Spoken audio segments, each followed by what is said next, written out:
A presidente interina da Venezuela, Delcy Rodrigues, confirma que teve conversas telefônicas com Lula nesta sexta-feira. O nosso editor de internacional, Fabrício Naitz, que mais uma vez aqui com a gente, o que os dois discutiram, o que já se sabe. Bem-vindo mais uma vez. Uma conversa breve, Tiago, para dizer o seguinte, que a Venezuela vai enfrentar, por vias diplomáticas, a agressão dos Estados Unidos. Essa foi a frase de Delcy Rodrigues para o presidente Lula, mas também para o presidente da Colômbia, Gustavo Petro, e o primeiro-ministro espanhol, Pedro Sánchez. Essas conversas aconteceram hoje, isso foi confirmado pelo Palácio Miraflores, lá em Caracas, na Venezuela. 3 ligações por telefone, 3 conversas também para agradecer a postura, principalmente de Lula e Sánchez, condenando a atuação dos Estados Unidos na Venezuela no sábado passado, quando Nicolás Maduro foi preso pelo governo norte-americano e levado para julgamento lá em Nova York. O presidente Lula e também o presidente Gustavo Petro se comprometeram a avançar uma agenda de cooperação bilateral que respeite a soberania e o diálogo. E tem também um outro ator que acabou se somando nessas conversas, que é o governo do Catar, que se mostrou disposto a negociar um diálogo entre Estados Unidos e Venezuela. O Catar, que já há alguns anos tem se destacado no cenário internacional por ser um país responsável pela mediação de conflitos, de tensões internacionais. A gente observou isso, por exemplo, na guerra entre Israel e Hamas, lá na faixa de Gaza. O Catar sempre atuando como um intermediador dessas questões e é um aliado muito forte dos Estados Unidos no Oriente Médio, atrás apenas, claro, de Israel, mas é um parceiro muito forte dos Estados Unidos e o emir do Catar já se colocou à disposição para tentar avançar esses canais, abrir esses canais de comunicação, ou reabrir, melhor dizendo, esses canais de comunicação entre os dois países. Falando agora do lado dos Estados Unidos. Hoje, sexta-feira, Donald Trump se reuniu com empresários do setor do petróleo e fez uma convocação a eles. Pediu 100 bilhões de dólares em investimentos no setor petroleiro da Venezuela. Disse que essas empresas norte-americanas têm uma oportunidade única de reconstruir uma infraestrutura colapsada de petróleo da Venezuela e ainda afirmou que é ele, Donald Trump, que é o governo dos Estados Unidos, que vai decidir quais são as empresas autorizadas a explorar petróleo na Venezuela.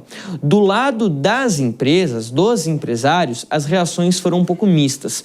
O representante da Chevron ficou bem contente com o que ouviu. A Chevron é uma das poucas empresas americanas que ainda atuam na Venezuela, que tem a licença para explorar petróleo na Venezuela. Mas acaba sendo um ator minoritário nesse processo todo, que é majoritariamente controlado pela PDVSA, embora a ritmos muito menores daqueles que a gente via 20, 30, 40 anos atrás, ali, por exemplo, na década de 70, quando a Venezuela fazia mais de 3 milhões de barris de petróleo por dia, um número muito superior a hoje, que em geral fica ali abaixo de 1 milhão de barris de petróleo por dia. Agora, o CEO, representante da Exxon, por exemplo, afirmou que é completamente inviável investir dinheiro na Venezuela neste momento. Lembrou que há 20 anos atrás, quando a empresa deixou a Venezuela, os ativos da Exxon lá já haviam sido levados 2 vezes pelo governo venezuelano. Então disse que fazer isso por uma terceira vez, investir pela terceira vez em território venezuelano, seria um risco muito grande e que a empresa precisa calcular esse risco, senão não vale a pena. Donald Trump disse que vai garantir a segurança física e financeira das empresas norte-americanas que decidirem investir no petróleo da Venezuela. E também falou que essa operação que foi feita no último sábado era necessária porque, se não fosse os Estados Unidos tomando conta desse mercado, quem ia fazer isso seria a China ou a Rússia. Ainda disse que eles, os investidores americanos, vão poder vender petróleo livremente para esses dois países. Bom, a gente já sabe o que aconteceu hoje na Venezuela, a gente já sabe o que aconteceu nos Estados Unidos, mas tem também a relação entre os dois países. Isso porque nessa sexta, Venezuela e Estados Unidos, Caracas e Washington, começaram a abrir as negociações para o retorno das atividades das relações diplomáticas entre os dois países, e quem conta isso pra gente é o Eliseu Caetano.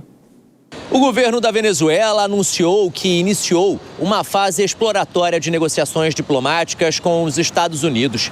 Um movimento que sinaliza uma possível reaproximação entre os dois países depois de anos de relações tensas e conflitos políticos. Funcionários do Departamento de Estado norte-americano chegaram a Caracas para realizar avaliações técnicas e logísticas em preparativos para uma possível retomada gradual das operações das embaixadas em ambos os países.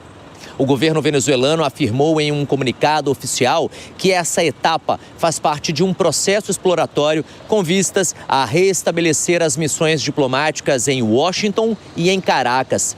Uma delegação venezuelana também deve viajar para os Estados Unidos para realizar avaliações recíprocas.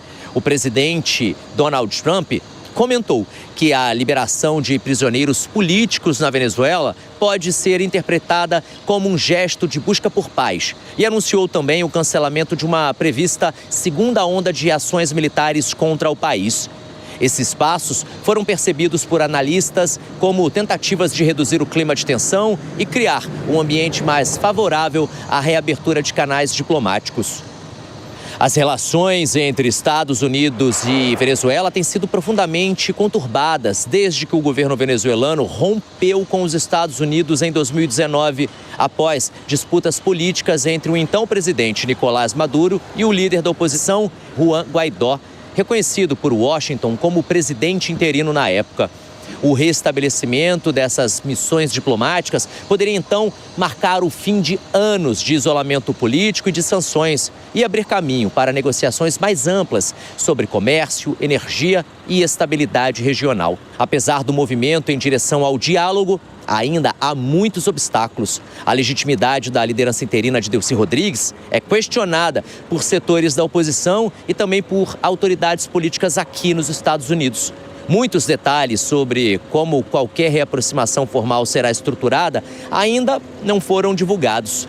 Especialistas enfatizam que a reabertura de embaixadas é apenas o primeiro passo em um processo complexo que exigirá negociações sustentadas, confiança mútua e concessões políticas de ambas as partes. Dos Estados Unidos, Eliseu Caetano, para a Jovem Pan. O Fabrício, o presidente Donald Trump falou mais uma vez hoje sobre a Groenlândia. Está elevando o tom, hein? Disse que vai levar a Groenlândia por bem ou por mal, Thiago. Eu falei agora há pouco que em relação à Venezuela, os Estados Unidos entraram porque senão seria a Rússia ou a China que fariam isso.